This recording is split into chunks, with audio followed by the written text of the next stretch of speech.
They are so glad to see us that they almost jump out of their skins. So, naturally, we are glad to see them. A baby's smile has the same effect.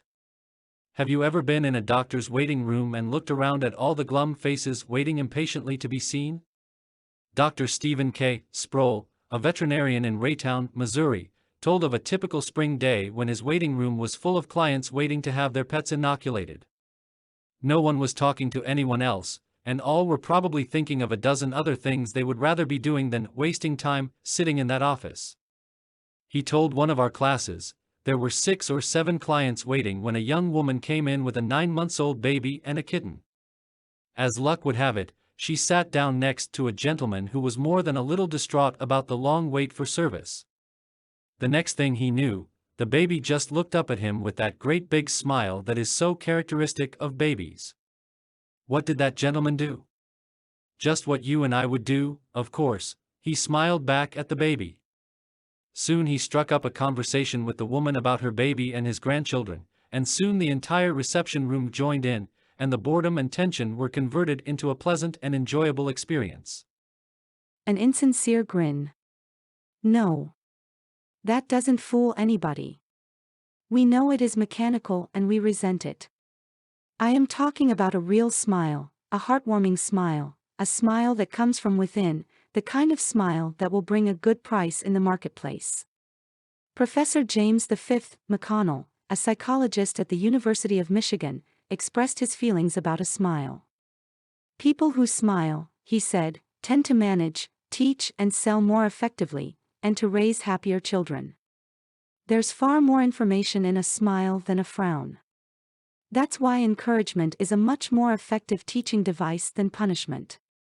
The employment manager of a large New York department store told me she would rather hire a sales clerk who hadn't finished grade school, if he or she has a pleasant smile, than to hire a doctor of philosophy with a somber face.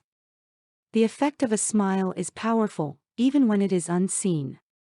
Telephone companies throughout the United States have a program called Phone Power, which is offered to employees who use the telephone for selling their services or products. In this program, they suggest that you smile when talking on the phone. Your smile comes through in your voice. Robert Cryer, manager of a computer department for a Cincinnati, Ohio, company, told how he had successfully found the right applicant for a hard-to-fill position. I was desperately trying to recruit a PhD in computer science for my department. I finally located a young man with ideal qualification who was about to be graduated from Purdue University. After several phone conversations, I learned that he had several offers from other companies, many of them larger and better known than mine. I was delighted when he accepted my offer. After he started on the job, I asked him why he had chosen us over the others. He paused for a moment and then he said, I think it was because managers in the other companies spoke on the phone in a cold, businesslike manner, which made me feel like just another business transaction. Your voice sounded as if you were glad to hear from me, that you really wanted me to be part of your organization. You can be assured, I am still answering my phone with a smile. The chairman of the board of directors of one of the largest rubber companies in the United States told me that, according to his observations, people rarely succeed at anything unless they have fun doing it. This industrial leader doesn't put much faith in the old adage that hard work alone is the magic key that will unlock the door to our desires. I have known people, he said, who succeeded because they had a rip-roaring good time conducting their business. Later, I saw those people change as the fun became work. The business had grown dull. They lost all joy in it, and they failed. You must have a good time meeting people if you expect them to have a good time meeting you. I have asked thousands of business people to smile at someone every hour of the day for a week and then come to class and talk about the results. How did it work? Let's see. Here is a letter from William B. Steinhardt, a New York stockbroker. His case isn't isolated. In fact, it is typical of hundreds of cases. I have been married for over 18 years, wrote Mr. Steinhardt, and in all that time I seldom smiled at my wife or spoke 24 words to her from the time I got up until I was ready to leave for business. I was one of the worst grouches who ever walked down Broadway. When you asked me to make a talk about my experience with smiles, I thought I would try it for a week. So the next morning, while combing my hair, I looked at my glum mug in the mirror and said to myself, Bill, you are going to wipe the scowl off that sour puss of yours today.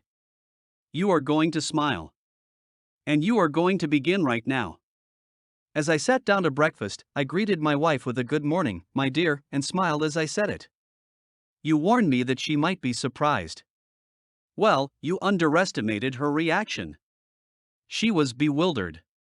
She was shocked.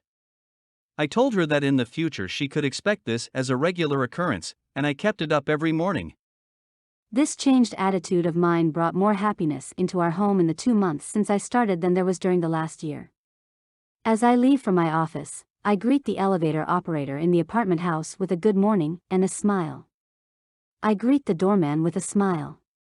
I smile at the cashier in the subway booth when I ask for change. As I stand on the floor of the stock exchange, I smile at people who until recently never saw me smile. I soon found that everybody was smiling back at me. I treat those who come to me with complaints or grievances in a cheerful manner. I smile as I listen to them, and I find that adjustments are accomplished much easier. I find that smiles are bringing me dollars, many dollars every day. I share my office with another broker. One of his clerks is a likable young chap, and I was so elated about the results I was getting that I told him recently about my new philosophy of human relations. He then confessed that when I first came to share my office with his firm he thought me a terrible grouch, and only recently changed his mind. He said I was really human when I smiled. I have also eliminated criticism from my system. I give appreciation and praise now instead of condemnation. I have stopped talking about what I want.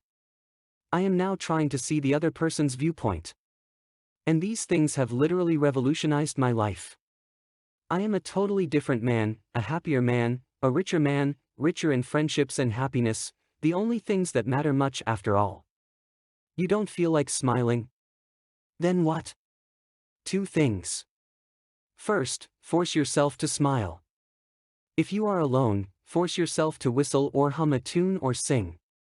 Act as if you are already happy, and that will tend to make you happy. Here is the way the psychologist and philosopher William James put it: action seems to follow feeling, but really action and feeling go together, and by regulating the action, which is under the more direct control of the will, we can indirectly regulate the feeling, which is not. Thus the sovereign voluntary path to cheerfulness, if our cheerfulness be lost, is to sit up cheerfully and to act and speak as if cheerfulness were already there.